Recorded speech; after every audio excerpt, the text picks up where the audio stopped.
जब इंसान की हिम्मत टूटती है ना, तब ना तो युद्ध का मैदान बड़ा लगता है और ना ही सामने खड़ा दुश्मन। तब सबसे बड़ा दुश्मन होता है खुद का डर। यही हाल अर्जुन का था और आज भी यही हाल हम सबका होता है। जब जिंदगी ऐसे मोड़ पर खड़ी होती है जहां दिल कहता कुछ और है और दिमाग कुछ और। तो चलिए जानते हैं भगवान श्री कृष्ण ने उस टूटी हुई आत्मा को कैसे उठाया। पहले श्लोक का अर्थ है कि संजय कहते हैं,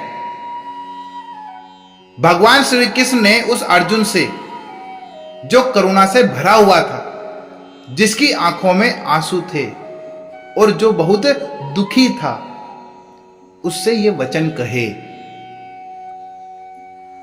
जब हम किसी को बहुत प्यार करते हैं और वही अपना अगर हमारे सामने दुखी हो जाए, बिल्कुल टूट जाए, तो हम भी चुप नहीं रह सकते।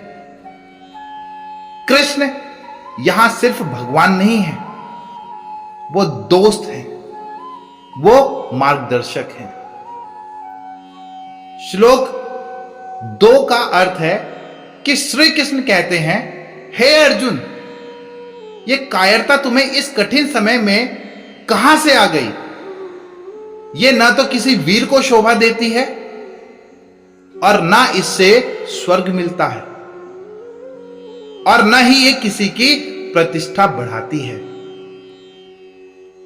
जब हम अपने कर्तव्य से पीछे हटते हैं, बहाने बनाते हैं, तो भगवान जैसे कोई हमें भी झंझोर कर कहता है, क्या ये तेरे लायक है?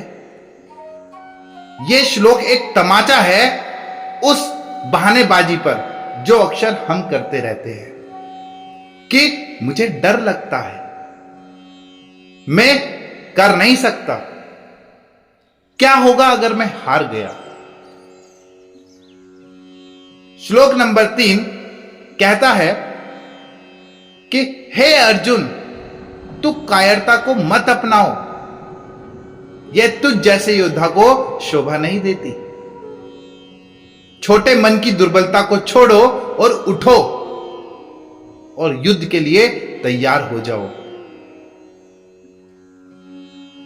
उठो, क्योंकि तुम हारने के लिए पैदा नहीं हुए हो। यह श्लोक हर उस इंसान के लिए है जो अंदर से टूट गया है, जिसने उम्मीद छोड़ दी है। भगवान कहते हैं कि तू अर्जुन है, हारने वाला नहीं है। और हम सब के अंदर भी एक अर्जुन है, जिसे बस किसी कृष्ण की आवाज चाहिए। श्लोक 4 का अर्थ है कि अर्जुन कहते हैं, हे कृष्ण, मैं भीष्म और द्रोण जैसे पूजनीय गुरुओं से युद्ध कैसे कर सकता हूं? वो लोग तो मेरी पूजा के योग्य हैं। जब फैसला दिल और धर्म के बीच फंस जाए, तब इंसान का मन ऐसा ही उलझ जाता है कि कैसे अपनों के खिलाफ जाऊं। यही सवाल आज भी हम पूछते हैं जब रिश्तों में निर्णय लेना पड़ता है, डिसीजन लेने पड़ते हैं, बुराई के खिलाफ खड़ा होना होता है, पर सामने अपने होते हैं। श्लोक नंबर 5 का अर्थ है कि अर्जुन कहते हैं, अपने पूजनीय गुरुओं को मारकर जीते हुए राज्य और सुख का क्या मतलब? ऐसी जीत से तो भिक्षा मतलब भीख मांगकर जीना बेहतर है।